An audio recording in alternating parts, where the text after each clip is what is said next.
പത്തരമാറ്റ് സീരിയലിൻ്റെ അപ്കമിങ് എപ്പിസോഡാണ് കേട്ടോ പറയുന്നത്. അപ്പോൾ നമ്മുടെ കഴിഞ്ഞ എപ്പിസോഡിൽ അനിയും നന്ദുവും തമ്മിലുള്ള പിണക്കവും കാര്യങ്ങളൊക്കെ ആയിരുന്നു.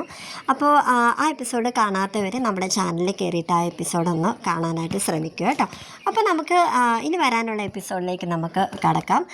അതിനെക്കാട്ട് മുന്നേ നമ്മുടെ ചാനൽ ആദ്യമായിട്ടാണ് കാണുന്നതെങ്കിൽ എല്ലാവരും ഒന്ന് സബ്സ്ക്രൈബ് ചെയ്തും കാണുന്നവരൊന്ന് ലൈക്കും കൂടിയൊക്കെ ചെയ്തും ഒന്ന് കാണുകയാണെങ്കിൽ എനിക്കത് ഭയങ്കര വലിയൊരു സപ്പോർട്ടായിരിക്കും. കാരണം നിങ്ങളുടെ സപ്പോർട്ടാണ് എനിക്ക് വീഡിയോ ചെയ്യാനായിട്ടുള്ള ഒരു പ്രചോദനവും ഒരു സന്തോഷമൊക്കെ.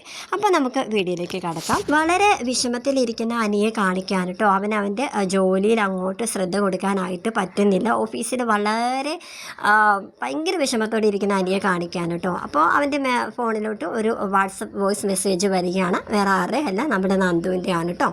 അങ്ങനെ നന്ദു വോയിസ് മെസ്സേജിലൂടെ പറയുന്നത് അവനിങ്ങനെ കേട്ടുകൊണ്ടിരിക്കുകയാണ്. അതായത് ബർത്ത്ഡേയുടെ അന്ന് നീ എനിക്ക് വേണ്ടിയിട്ട് ബീച്ചിൽ ഒരുക്കി വെച്ച ആ ഒരു വലിയൊരു ഫങ്ഷൻ പോലത്തെ ഭയങ്കര ഗ്രാൻഡായിട്ട് നീ തയ്യാറാക്കി വെച്ച ആ ഒരു നമുക്ക് രണ്ടുപേർക്ക് മാത്രമായിട്ടുള്ള ആ ഒരു മൊമെൻറ്റിലേക്ക് എനിക്ക് വരാനായിട്ട് പറ്റാതിരുന്നത് എൻ്റെ തെറ്റുകൊണ്ട് അല്ല അനി, നീ എന്നെ മനസ്സിലാക്കണം. ഞാൻ ആ ഒരു സമയത്ത് തന്നെ, നീ പറഞ്ഞ ആ ഒരു സമയത്ത് തന്നെ പോലീസ് സ്റ്റേഷനിൽ നിന്നും ഇറങ്ങാനായിട്ട് പോവുകയായിരുന്നു. അപ്പോഴാണ് നവീനേട്ടൻ ഒരു ആക്സിഡൻറ്റ് കേസുമായിട്ട് വരുന്നത്. മാത്രമല്ല പോലീസ് സ്റ്റേഷനിലുള്ള മറ്റു ഉദ്യോഗസ്ഥർക്കൊക്കെ എൻ്റെ ബർത്ത്ഡേയുടെ കാര്യം അറിയായിരുന്നു. അവരെനിക്കൊരു സർപ്രൈസായിട്ട് ഒരു കേക്ക് കട്ട് ചെയ്യാനായിട്ടൊക്കെ വെച്ചിട്ടുണ്ടായിരുന്നു. അപ്പോൾ അത് നവീനേട്ടൻ അങ്ങനെ അറിഞ്ഞു. എൻ്റെ ബർത്ത്ഡേയുടെ കാര്യം നവീനേട്ടനും അറിഞ്ഞു. പിന്നെ കേക്ക് എല്ലാവരുടെയും മുന്നിൽ വെച്ച് കട്ട് ചെയ്യാതിരിക്കാനായിട്ട് എനിക്ക് പറ്റിയില്ല. പിന്നെ നവീനേട്ടനെ പറഞ്ഞു വിടാൻ പറ്റ പാട് അത് നീ ഒന്ന് മനസ്സിലാക്കണം. ഏറെ വൈകിയാണെങ്കിലും ഞാൻ നീ ഒരുക്കി വെച്ച ആ ഒരു ബീച്ചിൻ്റെ ആ ഒരു സ്ഥലത്തേക്ക് ഞാൻ എത്തി. പക്ഷെ അപ്പോഴത്തേക്കും നീ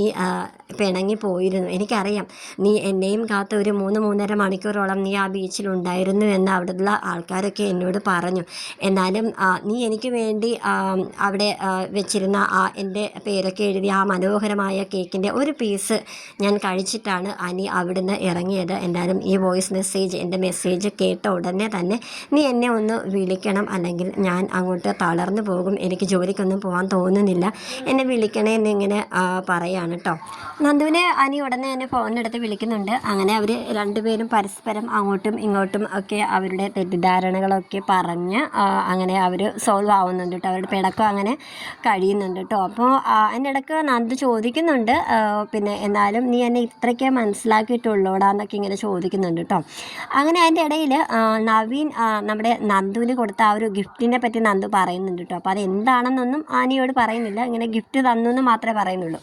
അങ്ങനെ ഫോൺ വെച്ചതിന് ശേഷം അനി ഇങ്ങനെ ആലോചിക്കുകയാണ്, എന്തായിരിക്കും ആ നവീൻ അവൾക്ക് കൊടുത്ത ഗിഫ്റ്റ് എന്തായിരിക്കും എന്നിങ്ങനെ ആലോചിക്കുകയാണ് കേട്ടോ. അങ്ങനെ ഉടനെ തന്നെ അനിയാണെങ്കിൽ നവീനെ ഫോൺ ചെയ്ത് ചോദിക്കുന്നുണ്ട്, എടാ നീ നന്ദുവിന് ഗിഫ്റ്റൊക്കെ കൊടുത്തെന്ന് കേട്ടല്ലോ, എന്തായിരുന്നു എന്ന് ഇങ്ങനെ ചോദിക്കാൻ കേട്ടോ.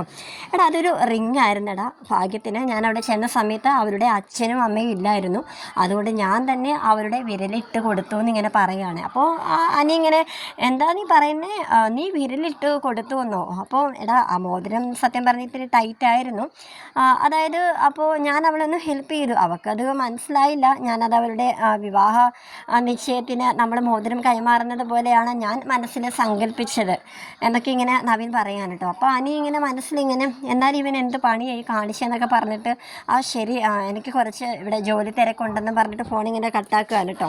എന്നാലും നവീൻ വരെ അവൾക്ക് നന്ദുവിന് ഒരു ഗിഫ്റ്റ് കൊടുത്തു, എന്നാലും എനിക്ക് നന്ദുവിന് ഒരു ഗിഫ്റ്റ് കൊടുക്കാനായിട്ട് സാധിച്ചില്ലല്ലോ എന്നിങ്ങനെ അവൻ ഭയങ്കര വിഷമിക്കുകയാണ് കേട്ടോ. അങ്ങനെ പെട്ടെന്ന് അവൻ്റെ മനസ്സിലേക്ക് ഒരു ഗിഫ്റ്റ് കൊടുക്കാനായിട്ട് അവനിങ്ങനെ മനസ്സിലിങ്ങനെ തെളിഞ്ഞു. അത് വേറെ ഒന്നുമല്ല, നമ്മൾ നല്ലൊരു അടിപൊളി ഒരു ഡയമണ്ട് നെക്ലേസ് ആയിരുന്നു കേട്ടോ അത്. അങ്ങനെ അവൾക്ക് വേണ്ടിയിട്ട് നല്ലൊരു നെക്ലേസ് അവൻ സെലക്ട് ചെയ്ത് വെക്കുന്നു. പിന്നെ അവൻ അവിടെ ഇരുന്ന് തന്നെ, ഓഫീസിലിരുന്ന് തന്നെ അവനിങ്ങനെ ഓർക്കുകയാണ് കേട്ടോ. ആ നെക്ലേസൊക്കെ ഇട്ട് നമ്മുടെ നന്ദു ഇങ്ങനെ നല്ല സാരിയൊക്കെ ഉടുത്ത് നെക്ലേസൊക്കെ ഇട്ട് അവൻ്റെ അടുത്തേക്ക് ഇങ്ങനെ ഓടി വരുന്നതായിട്ട് അവനിങ്ങനെ സ്വപ്നം കണ്ടൊക്കെ ഇങ്ങനെ ഇരുന്ന് പോവുകയാണ്. നേരെ അവൻ വീട്ടിലേക്ക് പോവുകയാണ് കേട്ടോ, അനന്തപുരിയിലേക്ക് പോവുകയാണ്. കാരണം 8 മണിയൊക്കെ ആകുമ്പോഴത്തേക്കും നന്ദു ബീച്ചിൽ വരാമെന്ന് പറഞ്ഞിട്ടുണ്ട്, ആ ഒരു ബർത്ത്ഡേ സെലിബ്രേഷൻ ആഘോഷിക്കാനായിട്ട്.